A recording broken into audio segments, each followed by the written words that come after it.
If everyone could start making your way to your seats, please. We're going to start in about 3 minutes.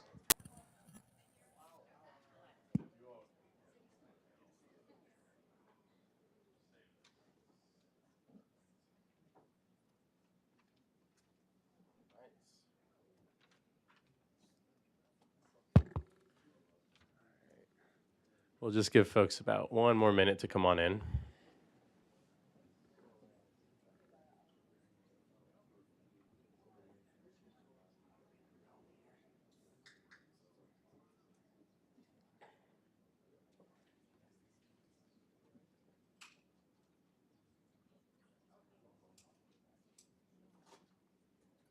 All right.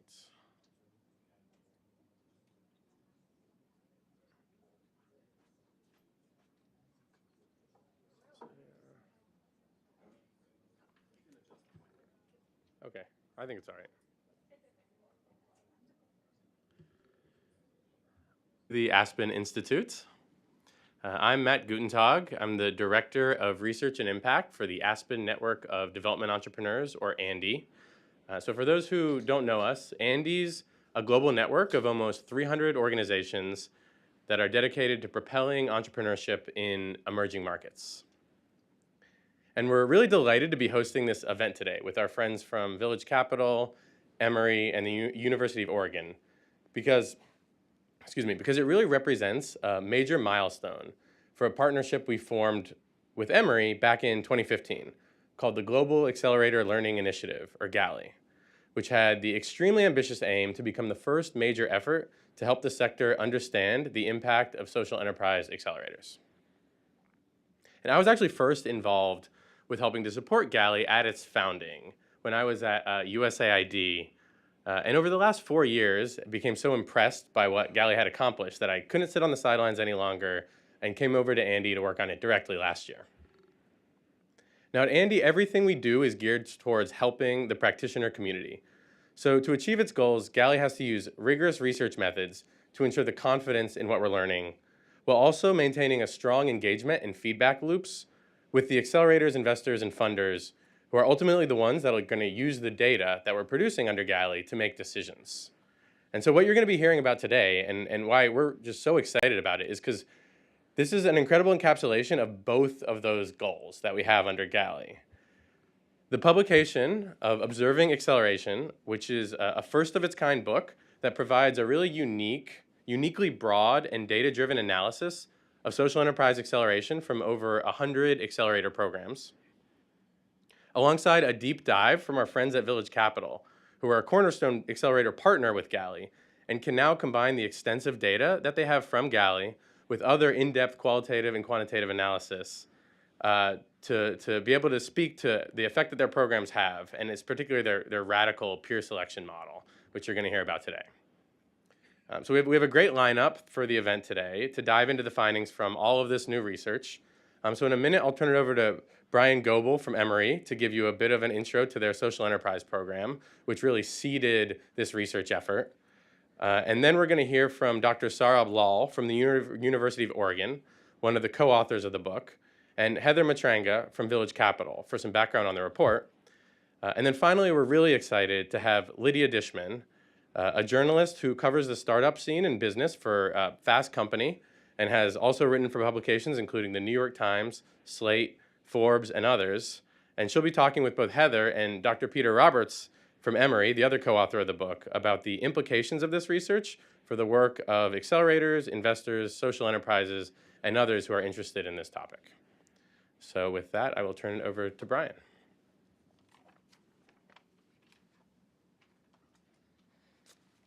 Thank you, Matt. On behalf of Social Enterprise at Gozueta, welcome and thank you for joining in this really important discussion about impact entrepreneurship today. We are a small and mighty action-oriented research center, as Matt said, based at Emory University at the Gozueta Business School in Atlanta. And we're committed to making markets work for more people in more places in more ways. And that really revolves around closing some really important gaps for entrepreneurs around knowledge networks and capital, not only here in the United States, but around the world. And we really fulfill our mission through 3 different areas, one being research, and we're proud to partner and showcase a bit of that and have some conversation today, a lot of innovative programs where we apply our own research in coffee country in Latin America and underserved communities here in the United States and Atlanta and other places. And of course, student activities, very involved in developing the next generation of social enterprise leaders through our efforts in Atlanta in the business school. The Entrepreneurship Database Program, EDP, we want to introduce some more, I guess, alphabet soup to you all to kind of join that, was started back in 2013 by Peter Roberts, who will be joining you today, and one of our co-authors. And Peter is supported by an amazing team that includes Liu Wei Chen, who's here from Old Dominion. And then we have a great team of folks down in Atlanta that weren't able to join us, Emily Eastman, Brent Ruth, and Josh Zhu. So they're all proud to serve really as the data engine that sits behind Galley. And together with the Andy Network, all of our partners and funders around the world, we've been able to bring together a lot of amazing data from all of the world to really have to answer some interesting questions. And these things just have a really practical application, helping accelerator programs like Village Capital and others grow ventures that make a social impact all over the world. So our team is excited to be here today to share more on the new book, Observing Acceleration, and about the new report by Village Capital as well. So to get us started, I'm really pleased to introduce a good friend, a research partner, and fellow co-author, Dr. Saurabh Lal of the University of Oregon, who formerly was of Andy as well. So Saurabh, take us away, and thanks for starting us off.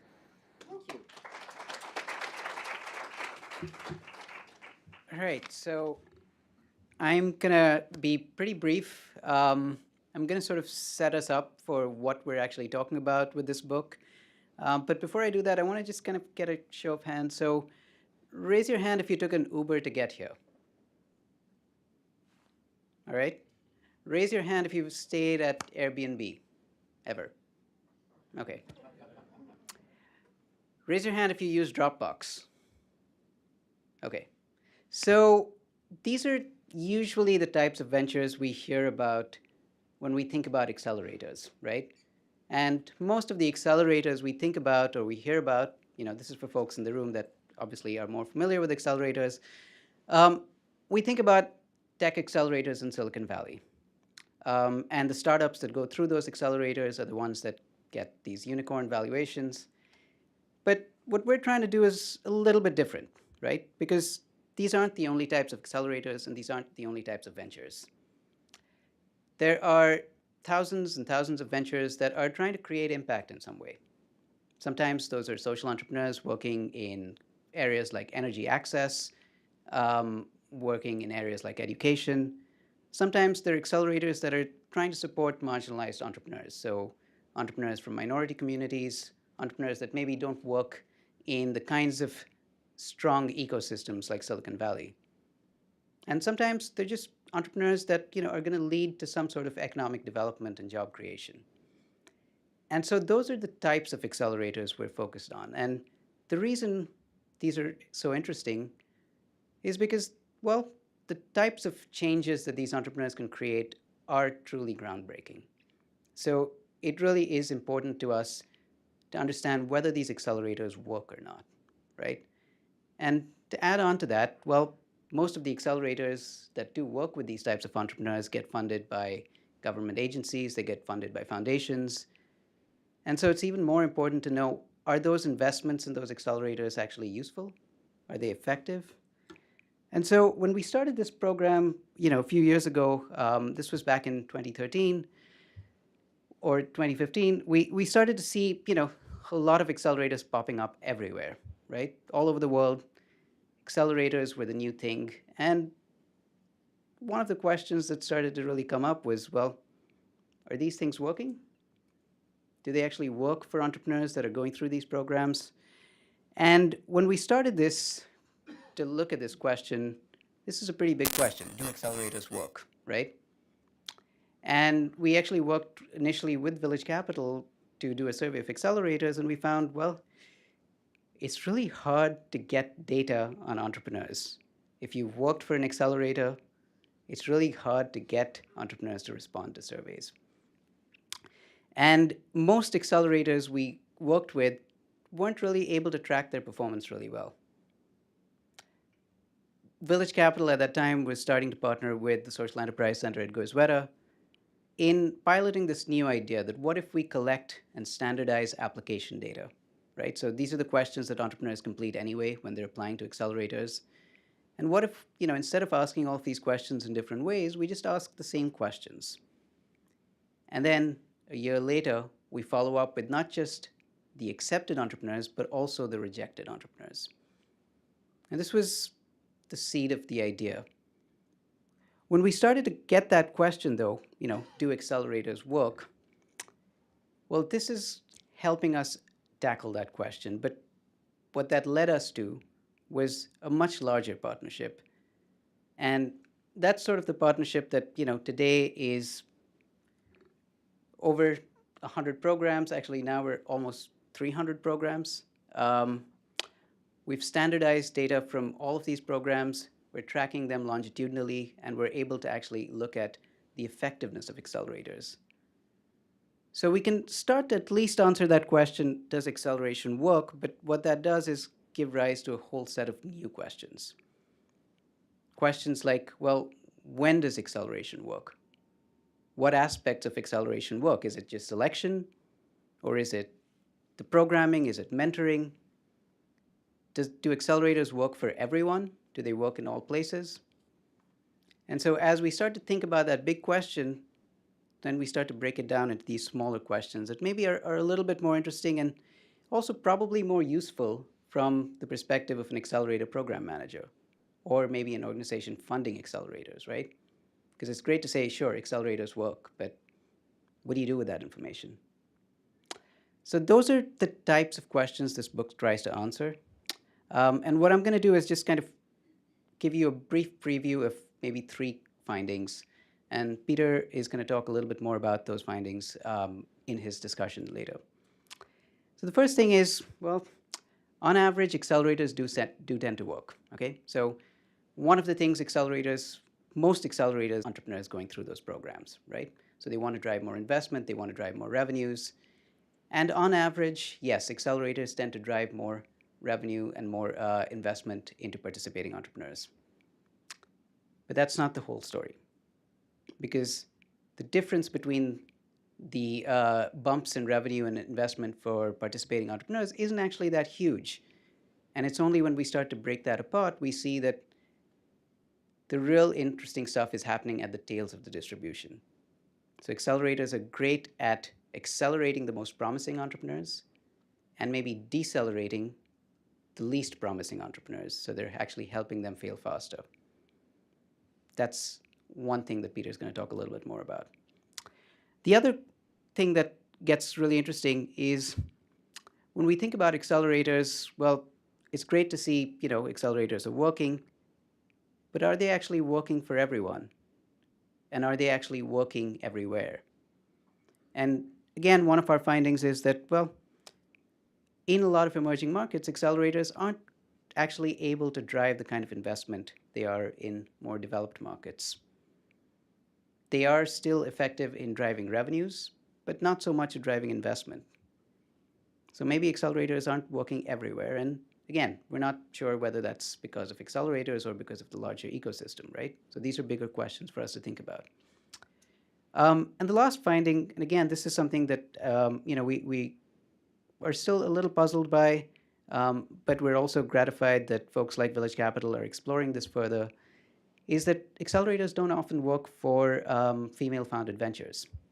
And so when we compare teams that are all male founders, mixed gender, and all female founders, we find that accelerators aren't really accelerating the all female founded ventures that effectively.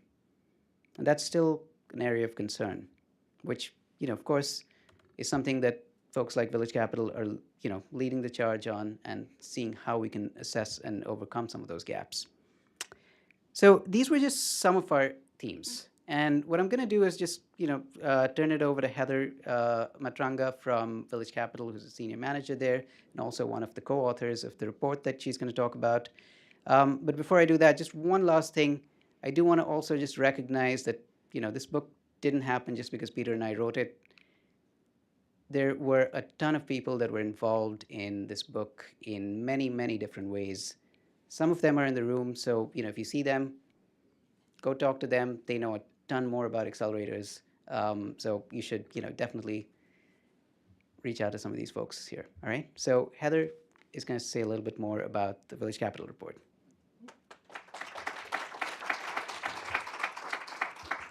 Thank you, Saurabh.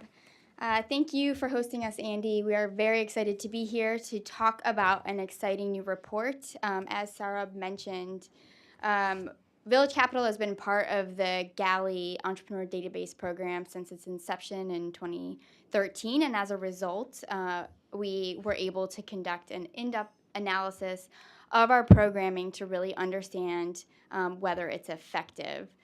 Village Capital, we are focused on backing entrepreneurs that are at the forefront of innovation, solving the real-world problems that were just mentioned, real-world problems in sustainability, in education, and healthcare.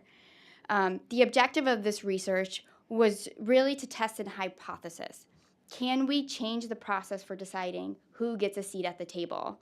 Can we make venture capital more inclusive? This conversation about diversity in tech is not new, and it's not a conversation about diversity for diversity's sake. It's really about who gets to build the future. Most of us in this room believe that entrepreneurs can have a profound impact on the problems that we solve in healthcare and education and energy. But in order to make meaningful progress in those areas, we need diversity of thought and diversity of perspectives. The problem is that capital markets are leaving most entrepreneurs on the sideline. If you don't look a certain way, if you don't live in a certain geography, and if you're not solving problems for a subset of people, you have difficulty accessing capital. To be frank, if you're not a white man living in Silicon Valley solving problems for the wealthy consumers, your ability to access capital to scale your company is very limited. I can give you an example. One of the companies we supported is Piggy Bank. Piggy Bank is a female co-founded venture based in Nigeria, focused on helping young Nigerians save money so that they can build financial resilience. When they went to raise capital, they faced 3 strikes right out of the gate. Strike 1, Piggy Bank is based in Nigeria. Half of global venture capital goes to 3 US states, New York, Massachusetts, and of course, California. Strike 2, Piggy Bank is a female-led venture. Less than 2% of venture capital goes to female-founded companies, and less than 15% go to mixed-founded teams. Strike 3, Piggy Bank is trying to improve the financial well-being of young Nigerians, a problem that the majority of investors are not familiar with. Only 18% of unicorns are in companies that are focused on companies that are within industries that impact our sustainability and help individuals live healthy lives. The reality is that promising new ideas are often held back by blind spots that investors face. The way that we allocate capital is broken. So about 10 years ago, our founders, Ross Baird and Victoria Fram, had this crazy idea. What if instead of allocating capital in the traditional scheme, we actually allow entrepreneurs to decide who gets funded? What if we put entrepreneurs in a room, gave them the complete power of making investment decisions?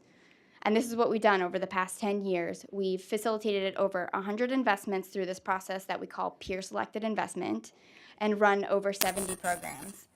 Now, we're at a point where we want to evaluate, does this actually work? Is this actually effective? Does it lead to commercially successful investments? Does it lead to more inclusive investments? The result of this study, simply put, the answer is yes. We're excited to say that entrepreneurs can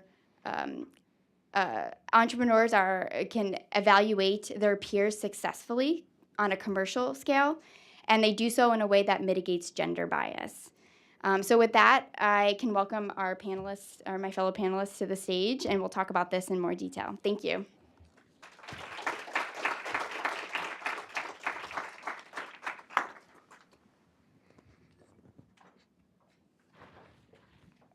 Do a little dance here. Thank you, everyone, for coming, and thank you to all of the alphabet soups that have made this event possible.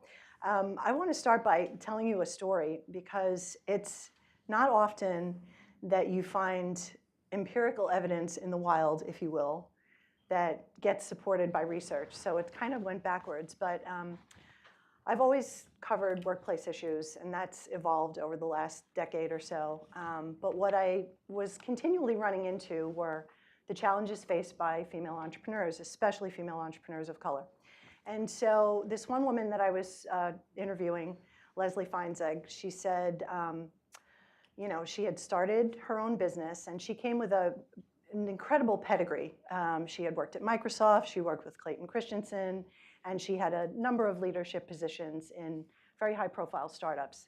But she decided that she was going to go off on her own and you know, start her own business. And so she started going to pitch events.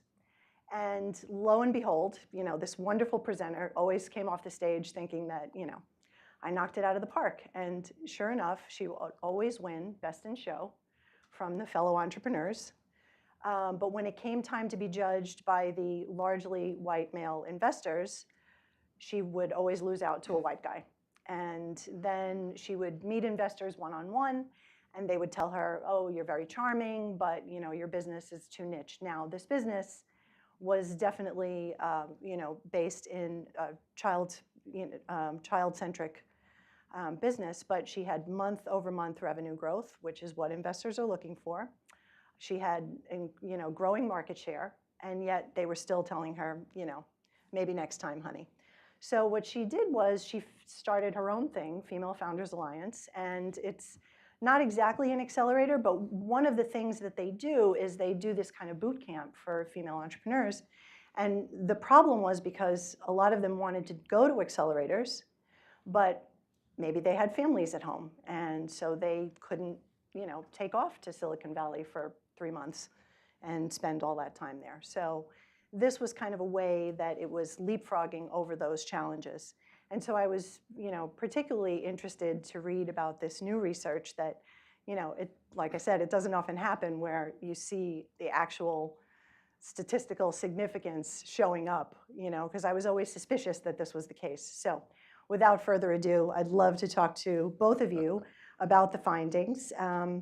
And I want to start, you know, and this is a question for both of you. I mean, you had a hunch that these findings would be proven out, but, you know, what specifically surprised you about them? Peter, let's start with you. So it wasn't like I had a prior and then 5 years later I had a surprise. There was always this sort of almost Bayesian updating kind of over time. I was kind of, with all the hoopla, I was kind of intrigued by the observation that Sora made about the, you know, the effects are there at the center of the distribution, but they weren't really all that prominent. Mm-hmm. And, you know, and I thought, okay, well, more data will come in, more data will come in, more data will come in, and the pattern was there. It's like it's there, but it's not uber exciting. And then just reflecting, academics don't always do this, but reflecting on feedback from the field. Yeah, I always used to kind of make fun of these things when people talked about, oh, there's two things going on in an accelerator. You push investment or you're fast to fail. You push investment or you're fast to fail. And I just, you know, almost kind of like made fun of that and says, well, if you get credit for pushing investment and you get credit for fast to fail, then why bother doing this at all, right? You know, there's no way you lose. But it's when we started to see those patterns, you know, coming through and say, well, wait a minute here. What the accelerators are doing is they're helping the world appreciate like who does and does not have promise. And what you're supposed to do as you realize during your few months that your idea flashed well, but man, under closer scrutiny, not 100% sure this is good for you, entrepreneur, or good for the investor, or good for the world, then it makes perfect sense that you start kind of not necessarily saying you're done, but let's pull back a little bit, let's think about an inflection or a pivot. And I think it was that sort of thought process, that idea there's a discouraging effect that's efficient, as well as a finding and rewarding effect.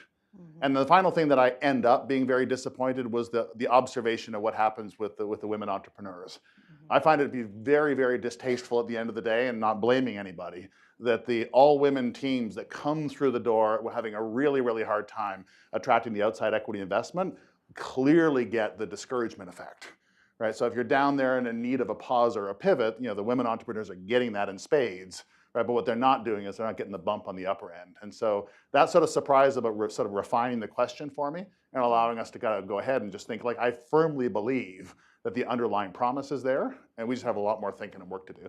So that was kind of like that sort of learning along the way that I enjoyed. Heather? Yeah, so we were obviously very excited to find out that this hypothesis is somewhat proven out, that entrepreneurs can actually accurately evaluate the future commercial success of their peers, whether or not these are good investments, and they do so in a way that mitigates bias. I think what was surprising for us is that they do that really quickly. So entrepreneurs, our program is typically 12 days over the course of 3 months. And within the first week, within the first 4 days, entrepreneurs have a general sense of which companies are going to succeed and which, to Peter's point, are not.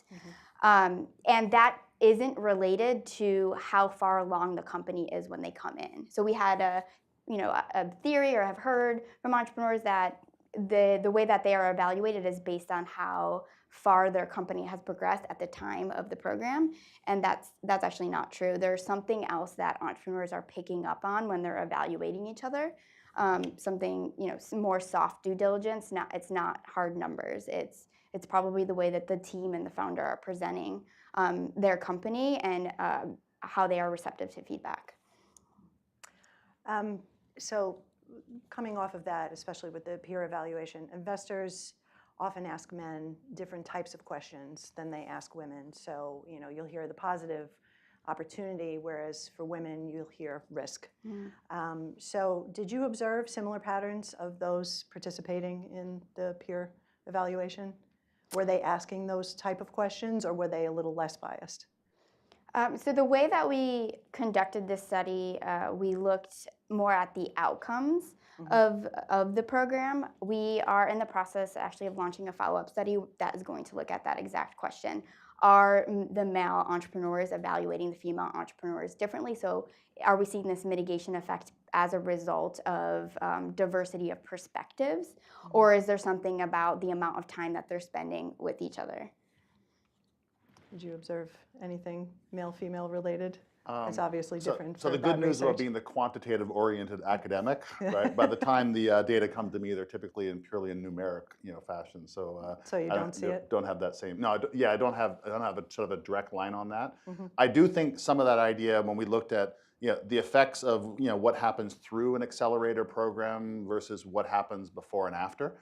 I think there's this constant sort of reminder of sort of the design issues inside of an accelerator always have to work in the context of what's the world you're going to live in kind of after this moment is gone. And so some of the stuff that I was most excited about us doing about like what happens, like for example, to the women, sort of as the program goes, and then a couple of years after the program, I think the good accelerators do a good job of not just kind of creating an environment where you shine, but creating an environment where that shininess gets to go out and influence what is still very much a male-dominated world after the fact. And I think there were some really optimistic numbers came out of the VILCAP study about that idea of setting yourself up to navigate some of those hurdles later on. Well, can you talk a little bit about that, the more positive? Yeah, so basically what we found is that entrepreneurs are evaluating their peers, their female-founded peers, in line with the way to explain this. They're evaluating their peers pursuant to their future commercial performance. So they're evaluating them accurately, regardless of gender. The area where I think Peter's alluding to is we did see that the higher performing female founders 1 year after the program didn't raise as much equity capital as their male counterparts, but they did 2 years after the program. So there's something about the longitudinal length of time that it takes for female founders to raise that capital. Well, the question of time keeps coming up, and I know that there was a kind of startling statistic in the research there about the average firm spends a total of 3 minutes and 44 seconds evaluating each pitch deck. And so it would seem that if you have the benefit of time, like the peer evaluation, they're spending more time with people and they're getting to know them, that plays into it. But is that true? Did you find that was a major component of why people were less biased? That's a hypothesis that we have, that the fact that they have spent 12 days really getting to know each other's businesses does impact the way that they evaluate each other's businesses and removes the bias that maybe they came into the program with. And I think there's something that comes out of both pieces, and it's the sort of the impact on equity investment versus the impact on revenue. And I think it's a really important thing. I think in the VILCAP study, and what we find is that the women actually do a good job through the accelerator program of, in essence, appealing to customers and would-be customers because they're growing revenue. They don't get that immediate effect of actually being appealing to an equity investor. But I think what happens is you move that over and say, well, I'll take you plus a track record. Right? And so there is that weird notion, and I still think it's a very, very bad bias when it comes to allocating risk capital. But if what you have to do is kind of like sing for your supper during the thing and show you, right, that I can get non-trivial growth, coming through there, then you can kind of reapproach investors. But the men still have that advantage of just of flashing with a better story kind of during that early stage and getting some of that earlier investment. And I would think moving it out of gender into some of the emerging markets stuff, it's the same sort of way. Like the emerging market entrepreneurs really do benefit from acceleration in terms of growing revenue. They just don't have that idea of appealing right away to the equity investor. And so they have to work that extra degree harder.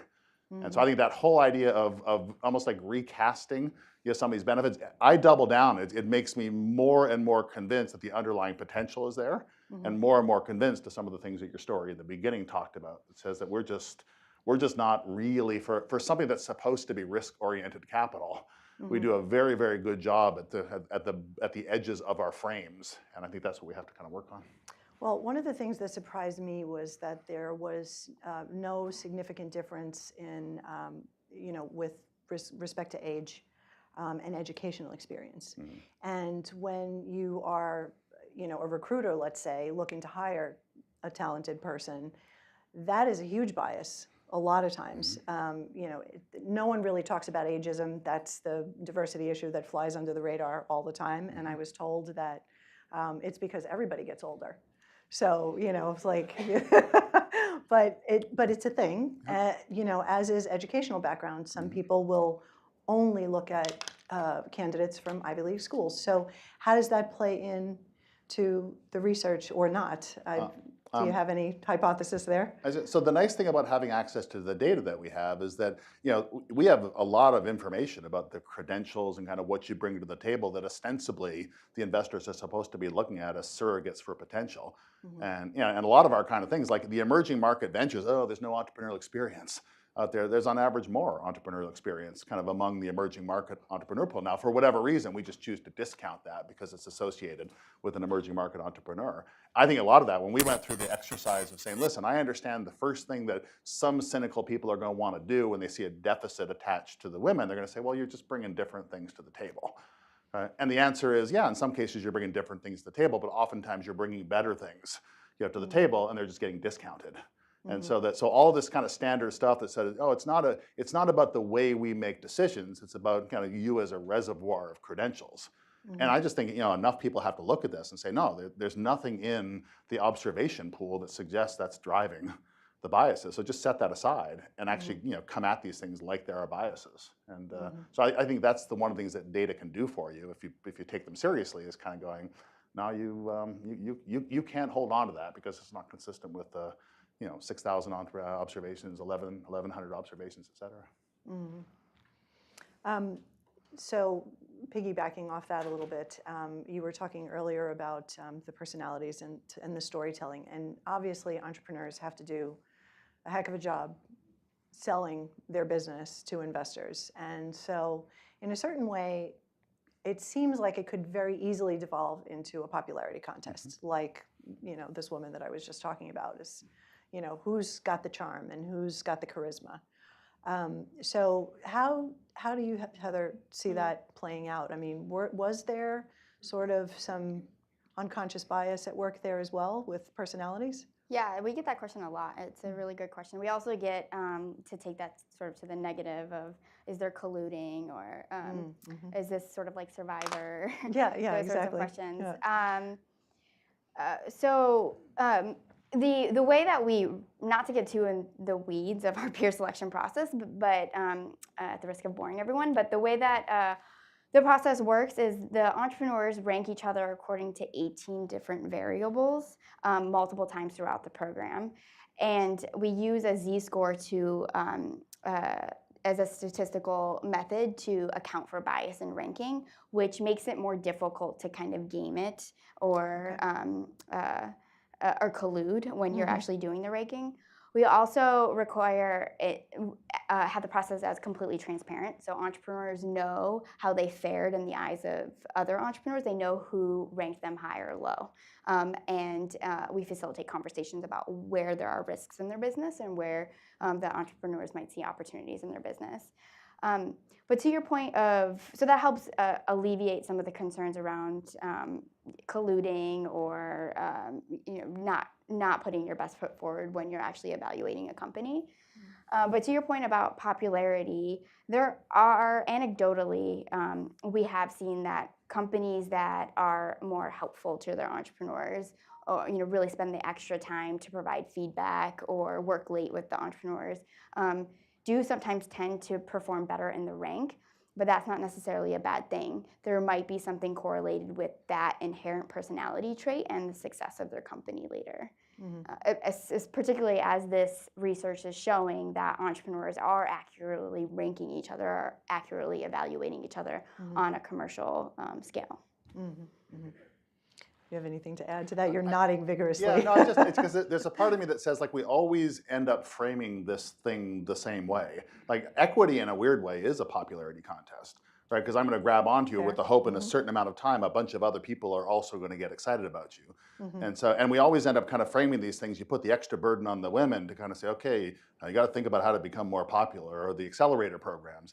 I would just love there to be just a small movement out of some of this, and not to change every single investor, but just to start having just as much sort of innovation and plurality, right, on the investment and the investment decision-making side, right, as we are seeing kind of among the entrepreneur and the venture side. So I just think that I have this firm belief that we would have better understanding of the relative merits and potentials if we just had more growth-oriented investment options for any entrepreneur, just let alone the women entrepreneurs. Then this is the VC model, and and I know it's just a terrible caricature or stereotype, but I get the sense from the, by leaning all into the VC model for equity, is that we're just constantly trying to explain to entrepreneurs like what VCs want. And I think when that's the only variable in there about like, gotta find a way to make you more attractive to them or whatever, just could there be just a little bit of the them changing at the same side and give people 3 doors or 5 doors?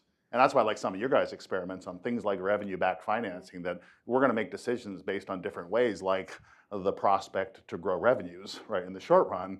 And then you can go, well, damn, you can grow revenues, you show that. And so let's not make this the second stage popularity contest. Well, in addition to popularity contests, though, there's also, investors are oftentimes just looking for that exit. What's going to grow the fastest? And so, women and underrepresented minorities seem to have a disadvantage because of the types of businesses that they're starting that don't have that revenue jump immediately.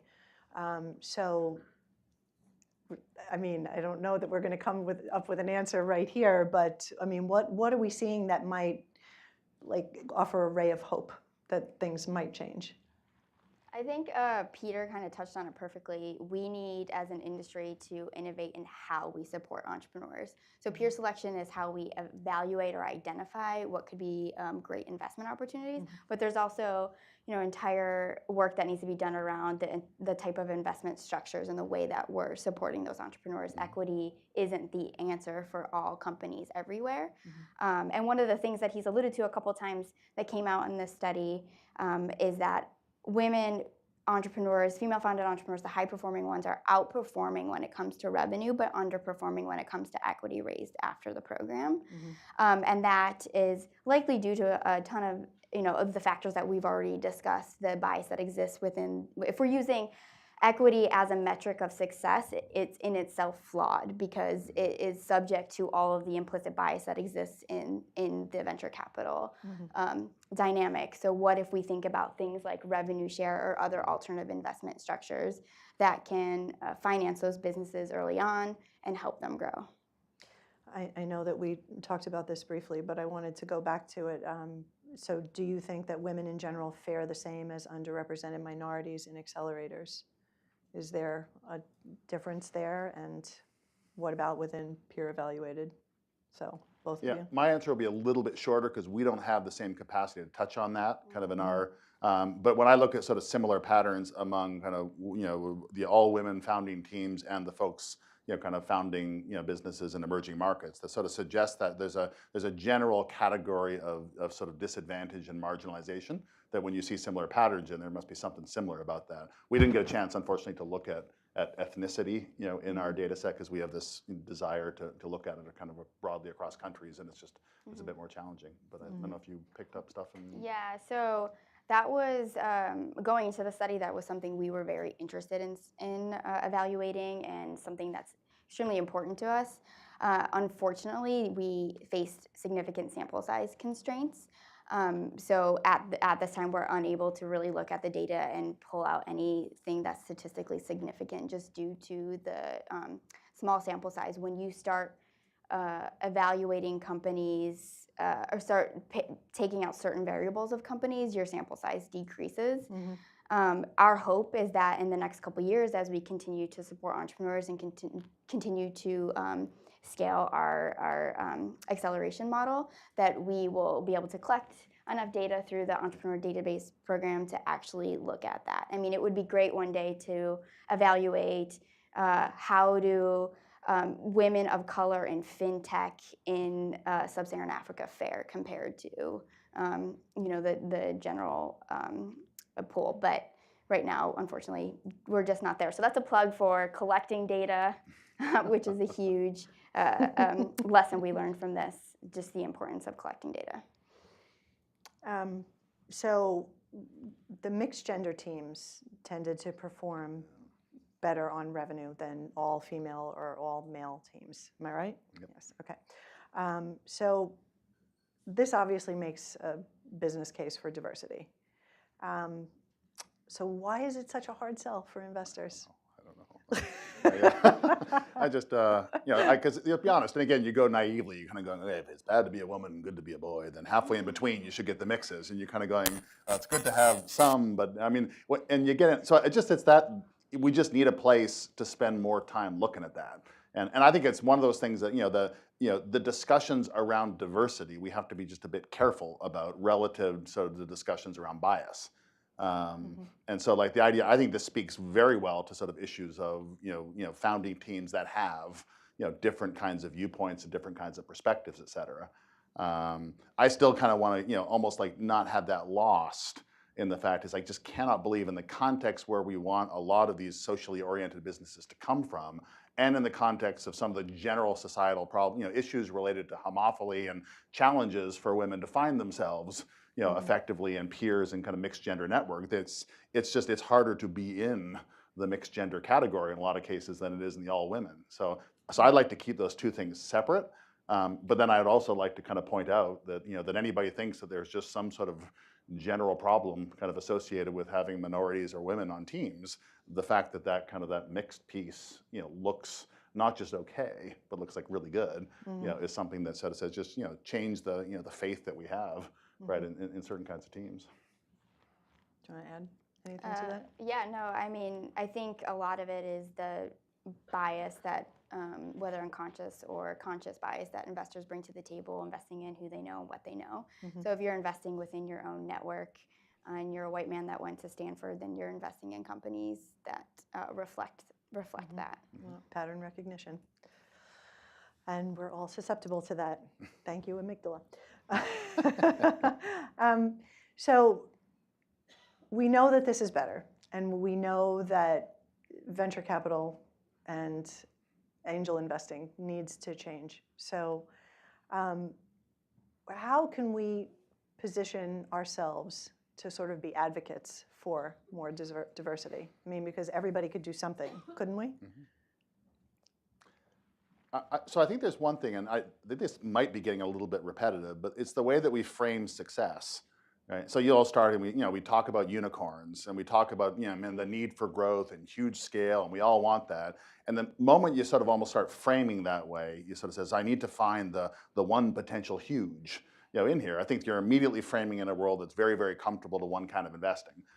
So we talk a little bit about that sort of that streetlight bias metaphor, is that if those of us kind of recognize that, that the world sort of needs kind of more plurality and not just we're all looking for the same home run ball and this kind of stuff, then what you're going to end up seeing is different kind of folks that have different kinds of aspirations. And it's conceivable that we're generalizing from one specific small thing, like the unicorn home run, 1 in 20 and all that kind of stuff, which leads people to be, like I'm not looking for that awesome 75th percentile thing, or I'm not looking for, slightly better than average or whatever. I just got to look at your probability of actually hitting it out of the park.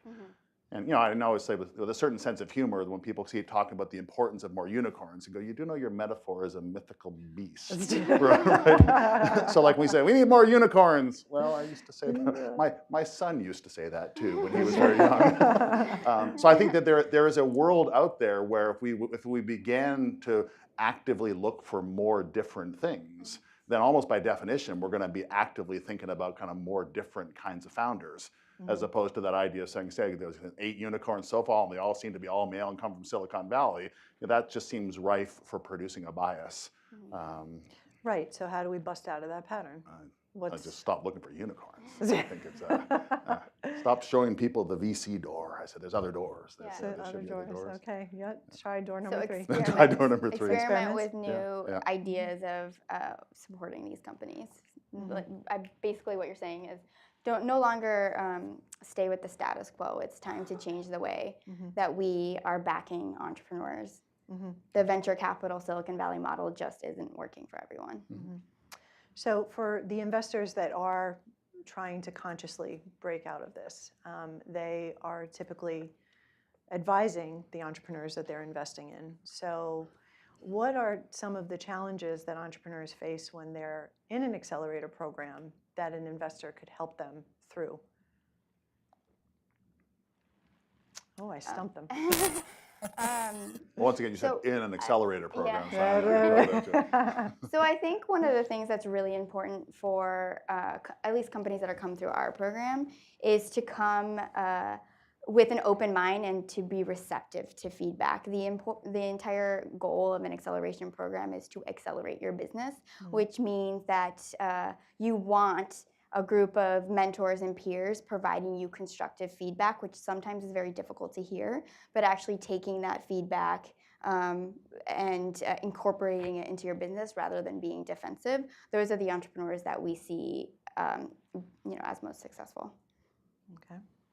And obviously they have a unique opportunity to diversify right from the get-go, the entrepreneurs do. It's very difficult to reverse engineer diversity once the business starts growing. So what are some things we could be telling advisors about helping the teams be more diverse? I mean, just coming at it from the data, if the observations prove robust and credible, that the idea these are the kind of businesses that grow revenue, I think one of the things that good accelerator programs do, and I think Ross is a really good example of kind of not just working in the programs, but working around the programs as well. Can we start talking about what an investment strategy looks like built around revenue-backed financing? And so, like, what are some of the expectations, and can you actively bring people in the room who are excited about that investment vehicle? Because then someone who has a sort of this demonstrated track record of being able to, grow revenues quite rapidly, maybe not necessarily deciding to hockey stick and exit, but going, man, that looks like a solid 5 years. I think then you'd probably generate, kind of in the short run, more positive feedback between different kinds of teams and different kinds of investors. We did a little bit of discussion kind of around there about like what may have been happening with some of the women teams and there that flashed really, really well in terms of peer assessments, but maybe their assessments sort of dragged a little at the end. Is that it's almost like you can sense in the data that folks are you're not going to like the offer of the VC, and the VC is not going to like your growth aspirations. And that was almost that sort of that sense of demotivation going, you're awesome. Right? And my suspicion is those are the ones that continue to grow revenues for the next year, and then kind of reapproach the investment community on more solid footing. So I think more of that idea of like on the one hand observing, but using those observations to kind of bring in kind of different kinds of investment orientations and different kinds of conversations. Because it just would be nice again that we talk about, you know, kind of how do you think about a game that could actually have a different version of itself, and you know that would be fun to see. I think intentionality is a big factor. You aren't going to build a diverse team if you're only, I mean, this is sort of echoing the investor thing, if you're only looking within your network. We have, actually one of our companies in Power Finance wrote, we interviewed about, because they have such a diverse team, about what their strategy is, and they identified something called the diversity debt, that if you only look within your network, when you are building your team, then you're only going to get people who look and act and think like you on your team. Even though it's easier in the short term, it actually will hurt you in the long term. So just being really intentional about where you're targeting, thinking outside your network, thinking about all the tools that are available in terms of removing your own bias in hiring. You had mentioned that the VCs in particular are concentrated in 3 states, you know, New York, California, and Massachusetts. I know that, for example, Pipeline Angels is trying to build networks in the heartland because, yes, surprise, there are entrepreneurs in the heartland, and there are people who are interested in investing there as well. Is there some research to support that entrepreneurs that aren't in those 3 spots can grow just as easily? I mean, obviously you're looking at, you know, global perspective. So, I mean, what's the business case there? So I had a chance with Ross working kind of under the auspices of the Kauffman Foundation to do a little bit of the, you know, looking at zip codes and kind of where you were in these hotspots versus non-hotspots. There's a lot of cases that a biased world makes it really, really difficult to study things, you know, because you just don't put a lot, you know, kind of in those places. So, so it's, you know, the one thing that you can affirm is, yeah, it's going to be more challenging to have a kind of an equity-driven growth model in emerging markets or in the heartland. Because I suspect an awful lot of what happens where even the best accelerator programs, like you bring folks through, and the caravan is awesome when it's there, but you know, a good proportion of these deals don't always happen like right in the moment.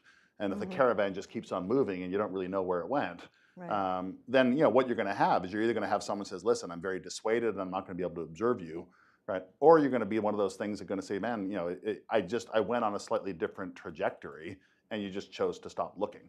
Right, and I said, and in both those cases, I think we're still going to be kind of talking about kind of hypotheses and biases because you know we don't have this capacity to you know to look because there's just not enough depth of observation. We intentionally support companies outside those 3 major areas. 80% of our investments are actually outside those 3 cities.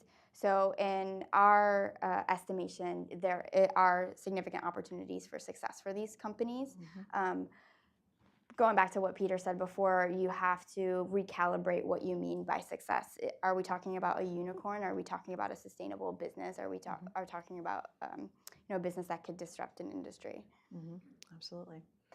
I want to watch the time here because we're wanting to take some questions from the audience. Anything that you would all like to get more insight on? There's a hand in the back. When you talk about also like, There's the mic runner. Hi. Name's Orion. I'm with the Global Alliance for Improved Nutrition. When you talk about also like redefining this, success, is that also kind of redefining like the expectations of ROI or the delta? Or like when you're talking about like, I would imagine the whole reason that people like lean towards unicorns is because the ROI is supposedly supposed to be huge. And that's why you would have sort of that bias part into that. And then same with some of these kind of reflections. Are you also noticing any differences sort of in the maturity of, like as the companies mature, the impacts or dynamics of diversity? For example, I know like McKinsey reports kind of talk about the benefits of actually more female-driven mature companies, but then I've also seen Harvard Business Review reports talking about wanting early-stage companies to have sort of alignment on the value or mission of the company, and that's kind of sometimes driven success, which could kind of reiterate then the network effect of biases as well. So yeah, thank you. Got that? Yeah, I think. Well, the first piece, I think the idea of, it's not just returns when you think about sort of the typical angel VC model. It's distributions of returns, and I heard people talk about this, and I kind of believe it. That once you decide to enter sort of a VC portfolio, you have that idea of not, and then boom, like, so who's going to hockey stick? And in that kind of world over here, where where I may have been very, very happy with just a steady 10% growth a year, if it doesn't look like you're hockey sticking, so it's not really necessarily about like, are you demonstrating kind of growth and something that might be attractive to an investor? It's just that we're a little bit stovepiped in terms of kind of how we think about investment returns, inside a portfolio. And I honestly think that's, I've had a chance to just, again, the old man looking at entrepreneurs versus the old man looking at investors. There's just a lot more sort of plurality of people doing very, very cool things in investable models in terms of the diversity that comes off the entrepreneurship side. And we're struggling, I think, a little bit to have people that want to reconceive like what some of those distribution returns look like. And I swear to God, I don't remember the second part of the question. I'm just. Second one was also the maturity of the company. When you're talking about the benefits of diversity, there are like McKinsey and other really large consulting firms do talk about the benefits of gender diversity, and I'm seeing that in mature companies having more positive growth models in the Fortune 500. But those then are less very mature companies. But a lot of times, at least, again, we're also talking about traditional network. Harvard Business Review has a lot of perceptions of that you would want common mission-driven or alignment on the early value of what the company is, which would then help then, if you are picking from your network, you're all thinking alike. So then after that, you don't have to explain or work through some of the diversity challenges. And usually I think that's like perceived in the benefits of a company, like at a 50-person or below size and maturity for the success part of that. You can have that. Yeah. So is the question? So you're talking about the benefits of diversity From a smaller. Yeah. Benefits of. But like you would probably. So if you were to think about the growth then of a company, right, and like where the factor of diversity is, right, the needs of a small company would be different then, or potentially the benefits of diversity would be playing out differently from a small company versus a large company. And so as you've tracked companies through your incubator and they maybe become mature companies, have you noticed any differences on that? Because it seems like from some of the business literature in this space that the benefits of diversity seem to be more highlighted sometimes in more mature companies and less actually in smaller companies based on those two sources of business literature. Well, we're not just looking at diversity within companies, but diversity of companies. So companies that we support companies that have male-founded teams and companies that have mixed-gender teams and companies that are all female-founded teams. Similarly, companies that have Black founders, Latino founders, white founders. So I think what we're talking about is diversity of the entrepreneurs that are bringing diversity of thought to the problems that we're solving. And in terms of whether or not diversity is a value to an early stage company, I think it absolutely is a value to an early stage company. Even as they build out their business case and product and think about their end consumer, they have more diversity of thought and perspective, despite the fact that internally it might be more difficult to reach alignment on issues. Were you specifically asking though about like if there's a revenue difference or ROI as you originally said because of it? That as well, I guess, sure, in that sense, especially since you've been in an accelerator, I imagine for a while, like as companies are maybe 5 years out plus, any difference in performance? Yeah, we unfortunately didn't look at that exactly with this study, but that's an interesting perspective or interesting variable to consider in the future. Oh, 2 hands. Wow, so many hands. So the companies that you're looking at might be a little bit too early stage, but I was wondering if you'd seen any of them using intermediaries, so like investment banks, to raise capital, and if that helped them mitigate some of the biases that investors might have. Some of our companies might hire, transaction advisory services to help them raise capital. I don't. I mean, I honestly don't know if that's effective in mitigating bias. I do think that access to network is a huge challenge.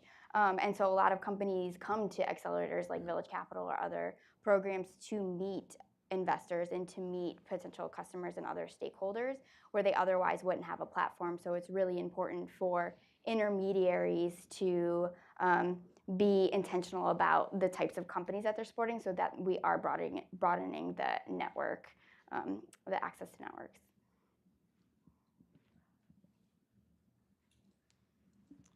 Hi. So my question is about emerging markets, and you talked about it a little bit, the difference between here and there.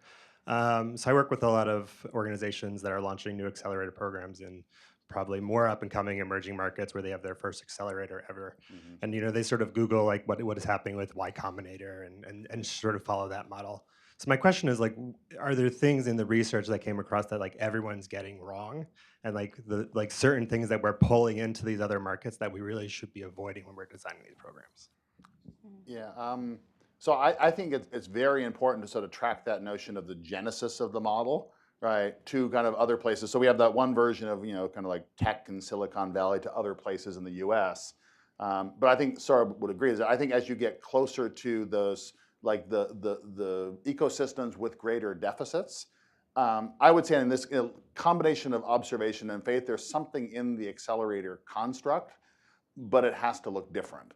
And so I think that the main observation from this is the idea of accelerators that do a very good job of sort of inducing revenue growth, right, among their successful ones versus inducing investment growth. It just looks different in those two kinds of places, which sort of suggests that the interplay between the kind of the outside environment and what it takes to be successful as an accelerator.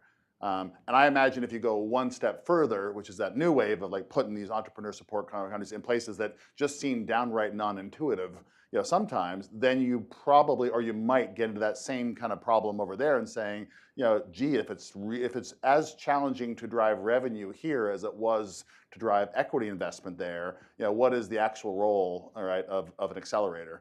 And so it should be a very dissatisfying answer because we don't spend a lot of time out there. And I'm excited that we are being pushed as part of a program to try to find some of those very, very early stage accelerator programs in early stage, in quotation marks, ecosystems.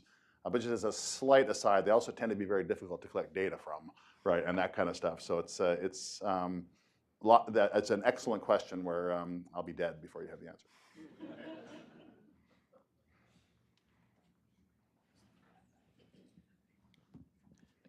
So forgive me, I'm not as familiar with this research area as I probably should be. Tell me when you detect differences between male teams and all female teams, and what are the confounding variables that you look at? There must be other differences between those teams besides the gender. Is there effects of market and industry, B2B, B2C, tech, the team's more experienced? What are the things that have to be controlled when you do that kind of research? Sure. So in the chapter in the book that talks to gender, we sort of try to walk as best we can to say, let's start with a raw observation. And let's kind of like start ruling out sort of classes of the usual suspects, like what do you bring to the table, what sector are you working in, et cetera. And the nice thing about that in terms of giving you confidence in the data is all of the potential confounds sort of do what you'd expect they would do. And then when you reanalyze this with a more robust model that has these as controls, the initial observation stays valid. So there are differences across the different types of founding teams. And those differences you would think might be candidates to explain differences in performance, but they don't. They don't explain away the main effect.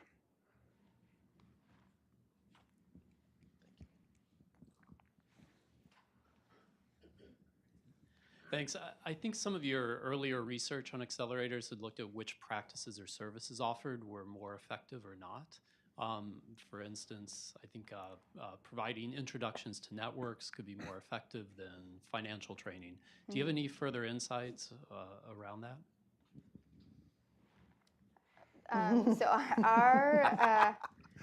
This study in particular looked at the peer selection methodology and its effectiveness to discern investments, to choose investments. I will say that some of the broader lessons that I think we can take from the study for the broader investment community are around things like having a collaborative due diligence model. So rather than going back to the diversity of thought and diversity of perspective, so rather than having a single analyst kind of yay or nay a company, bring together diverse perspectives, having entrepreneurs participate in that process, which happens a lot of times, but even bringing in early stage entrepreneurs, not exited serial entrepreneurs, are examples of things that we've seen work well. Something else, just to go to the gender piece, that over time we've sort of evaluated and refined our model is around, and it was mentioned in the beginning, is around pitch competitions. That's something that we have found tend to, so if you have a panel of judges subject to implicit bias, they do tend to favor white men, and as a result, we removed pitch competitions completely from our programming and instead highlight the value of one-on-one meetings and introductions to investors. One more question?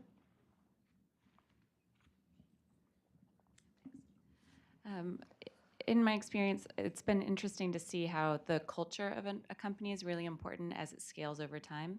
And often companies will get investment. The thing that made them really special stretches, and operationalizing that is really challenging. I'm curious, do you assess or look at culture? And if so, what are some of the questions you use to look at that for small companies? We don't, unfortunately, because it's one of those wonderful questions that is not really amenable to the kind of data that we collect. We had this adage way back in 2013 that if any of the applicants or accelerators sort of smelt an academic study anywhere near our data collection efforts, they would bolt, right? So we had to kind of go with real simple things.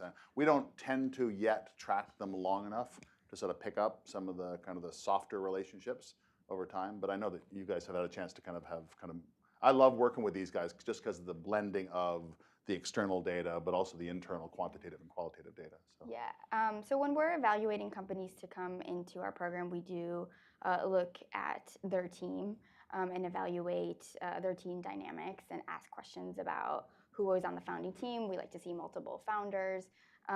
We like to see diversity on their team.